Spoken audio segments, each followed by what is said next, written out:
The Gospel according to Luke, chapter 24, verses 13 to 24. And behold, two of them went that same day to a village called Emmaus, which was from Jerusalem about 60 furlongs. And they talked together of all these things which had happened. And it came to pass that while they communed together and reasoned, Jesus himself drew near and went with them. But their eyes were holden that they should not know him. And he said unto them, What manner of communications are these that ye have one to another, as ye walk and are sad? And the one of them, whose name was Cleopas, answering said unto him, Art thou only a stranger in Jerusalem, and hast not known the things which are come to pass there in these days? And he said unto them, What things?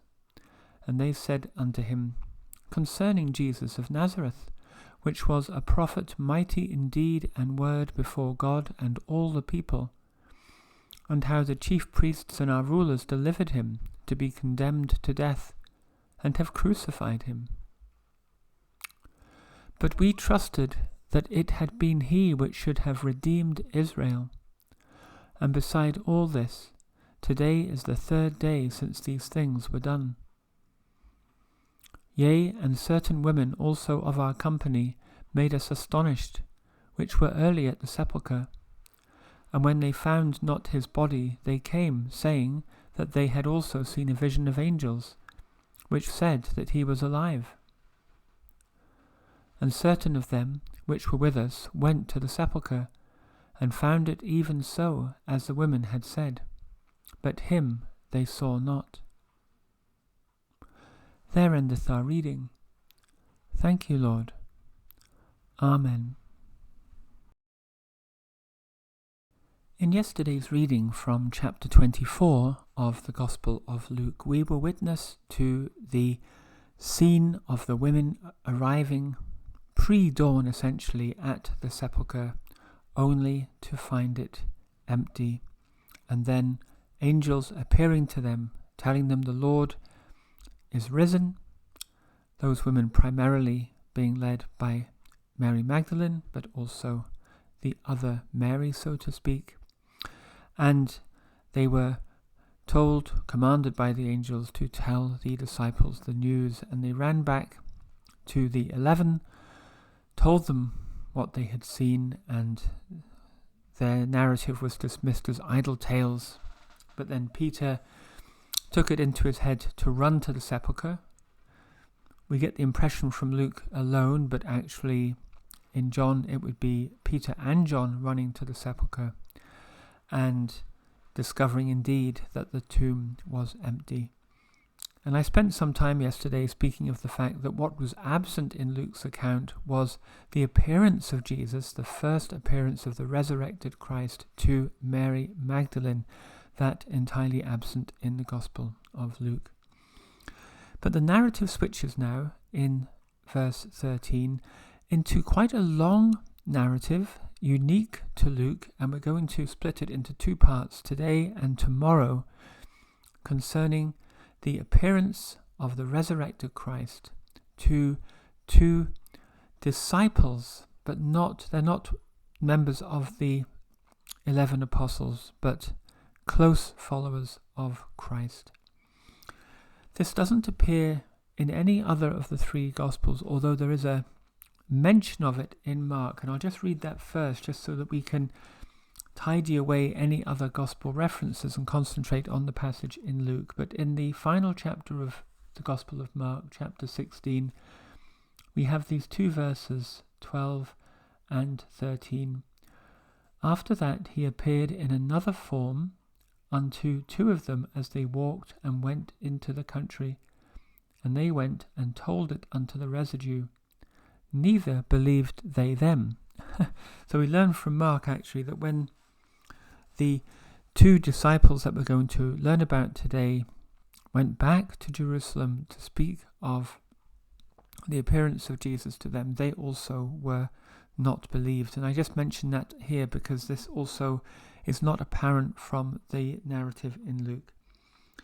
Now, the well-known gospel commentator and theologian Frederick Godet from the 1800s spoke of this passage in Luke as one of the most admirable pieces in the entire Gospel of Luke, and it is highly regarded by all commentators, believed essentially to have been garnered by Luke in speaking most likely to one of these two disciples, several, of course, probably 20 odd years after the events. So let's begin. Behold, on this same day, so we're still speaking of the day after the Jewish Sabbath, so this will be what we would call a Sunday, two of them, and everyone's agreed that this is not two of the 11 apostles, but two of the close followers of Jesus, possibly two of the 70, are walking to a village called Emmaus, which we learn was 60 furlongs. Now a furlong is 1/8 of a mile, so 60 furlongs, which is what 60 is, would be roughly 7 miles. So it's a good walk. It would take a good 2 hours at least to walk that. But they're walking to this village called Emmaus. As to the exact whereabouts of this village, it's not precisely known, but there was a well-known Emmaus in Galilee, which was essentially a centre for medicinal baths. And the word Emmaus indeed essentially means hot springs or bath, just like we have a city called Bath in England, which has medicinal springs. So it's likely that this village was known for hot springs and such. And these two, I'll call them disciples, but we must remember they're not two of the 11 apostles, talking together of all that had happened, of course, a tumultuous time. Now, Jesus himself drew near. And an immediate question is, why did Jesus choose to reveal himself to these two? Not members of the 11 apostles, but still he would know them if they were in relatively close, perhaps members of that group of 70 disciples. But there's something in the nature of these men and in their conversation which has drawn Jesus to them.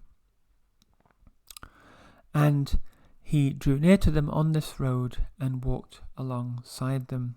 And we learn in verse 16, their eyes were holden, essentially constrained, that they would not recognize Jesus. And there's a nice observation by Westcott regarding this. After the resurrection, he chose to be known as he pleased. So Jesus, through some means, either by his appearance being different or just by essentially controlling the way people saw him, could either be recognized or not recognized. And we see this quite clearly from the Gospels, because we know in the Gospel of John that Mary Magdalene mistook the resurrected Christ for the gardener at very first. And it's because of context. You see, when you meet someone you're not expecting to see out of context, you don't recognize them as easily. She took this person to be the gardener. It was only when he spoke her name, she fell down at his feet and worshipped him, because she knew in every nerve of her body that this was her master. And the same in that last chapter of John, when the 7 apostles are fishing on the coast of the Sea of Galilee, and again Jesus is on the shore and calls out to them, "Children, have ye any meat?" he cries out.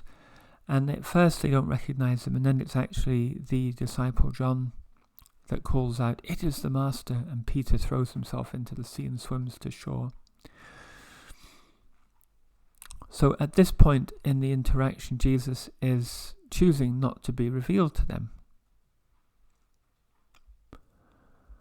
Now we have this rather strange construction here. What manner of communications are these that you have one to another? And Ellicott gives a more I would say, accessible translation of that from the Greek, and it would be something along the lines of, what words are ye bandying to and fro? So giving an indication of an animated conversation as ye walk. Now, in many of the early manuscripts, there's a full stop after the word walk, and then a new sentence, and the sentence is, and they stood sad in countenance, which everyone agrees is a much nicer construction than the one we have here. So it would be something along the lines of, what words are ye bandying about to one another as ye walk? Full stop. And they stood sad in countenance. That question from him has made them stand still, and they look very glum. And then we learn the name of one of them, and we never learn the name of the other. But the name of one of them is Cleopas, and he answers to this stranger, are you only a stranger in Jerusalem, and have not known the things that are come to pass there in these days? So they can't be that far from Jerusalem. And also, one commentator makes an interesting observation, I think it's Bengal actually, who says that the fact that they take him to be a stranger in Jerusalem would mean that Jesus is retaining his Galilean accent here, in the sense that he wouldn't be assumed to be a local from the way he speaks. But they're somewhat surprised that he has not caught word of all of the happenings. Now, as to the name of Cleopas, this is easily confused with Clopas, who is mentioned because this is in the Gospel of John. The Mary that stands with Mary Magdalene by the cross is described as Mary, wife of Clopas. Now, she's actually described as Mary, wife of Cleophas, which is a bit confusing, but there's a margin note there, and it's really Clopas. But everyone's in agreement that Clopas is a Greek translation of an Aramaic name, whereas Cleopas is actually a Greek name. And this is a Greek name that's contracted from Cleopatras. So there's a sense then that this man may in fact not be of Jewish birth. So he may be one of the Greek proselytes. I mean, we remember that in the final words of the ministry of Christ in the Gospel of John, he's actually speaking to Greek proselytes that have come to Jerusalem for the Passover, and he chooses to speak to them essentially in his last teachings. So this could be a Greek proselyte who has been captivated by the teachings of Jesus, drawn close to him, and has become one of his sort of outer circle of disciples. And this may give us an inkling why Jesus is appearing to this man, and maybe his partner is also from Gentile birth. Maybe this is the beginning of the ministry of Christ, as it were, in resurrected form, ultimately through the evangelists, of course, but already reaching out beyond the lost sheep of Israel, which was his primary ministry, of course, during his earthly life. So that might be an inkling as to why he's appearing to these two, is that they're not actually Jewish.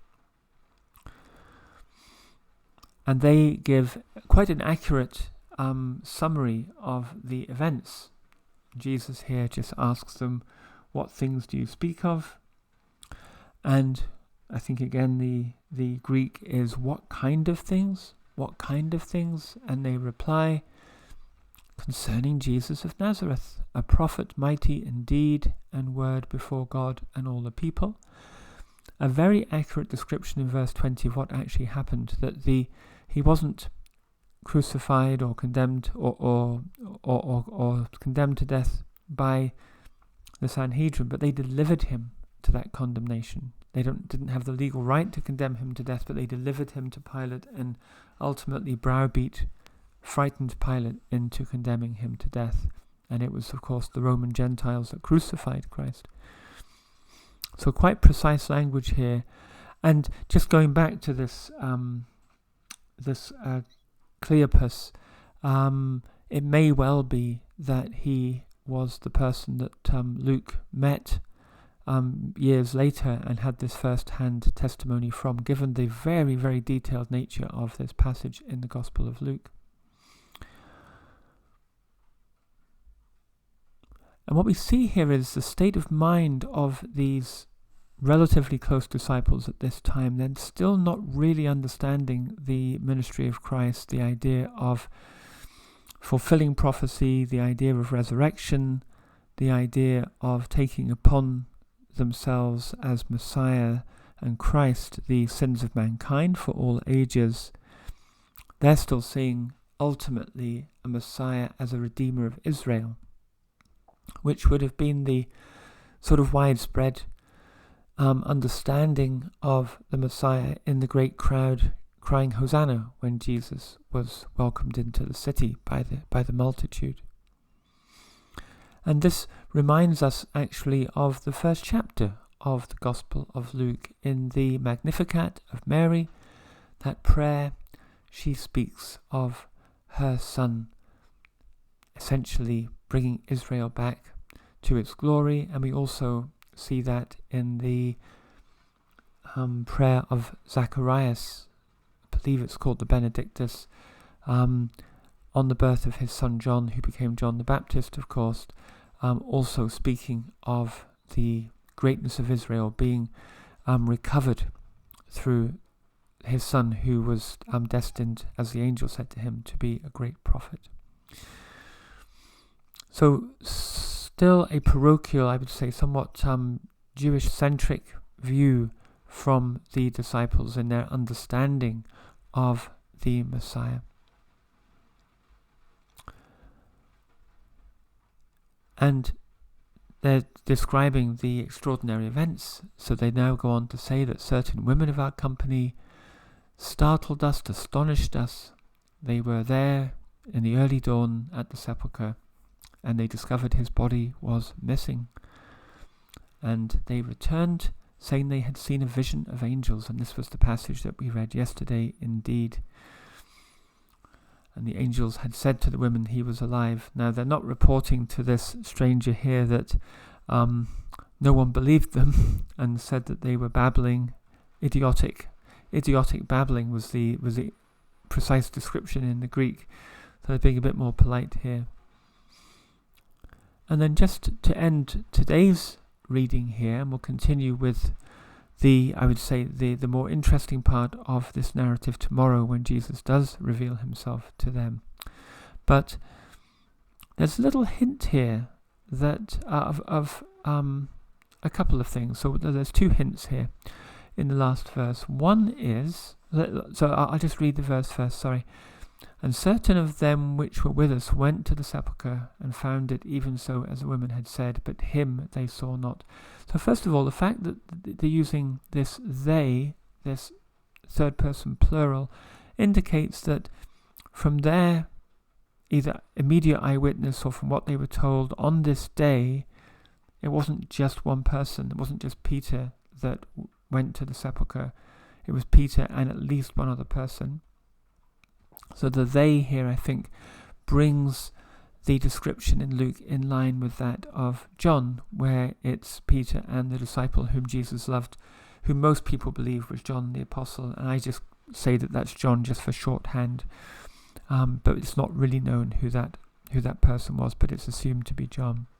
So the they here indicates that yes, actually it was Peter and someone else, and maybe even more than one other person.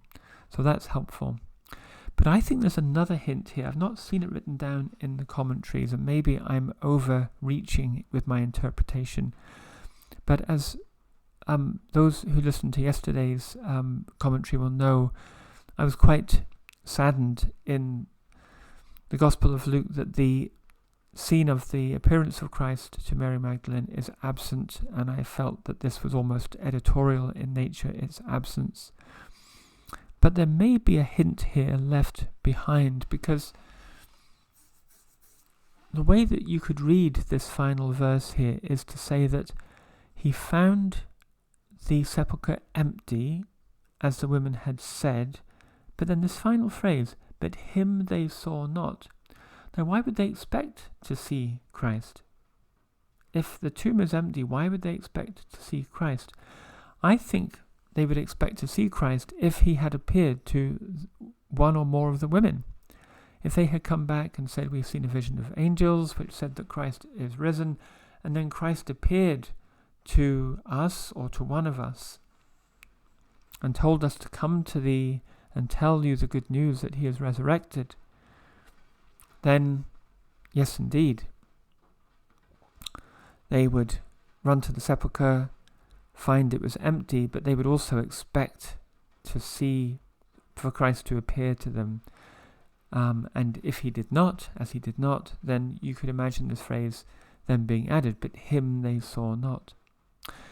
So I do wonder there if there might just be, if there was some editorial aspect to omitting the event that's really important in all other three Gospels of the very first appearance of Christ being to Mary Magdalene, who many see as one of his closest followers, whether there's a hint of it left behind here in verse 24. But in any case, we will continue with this fascinating narrative tomorrow, in which our Lord Jesus Christ reveals himself to these two disciples.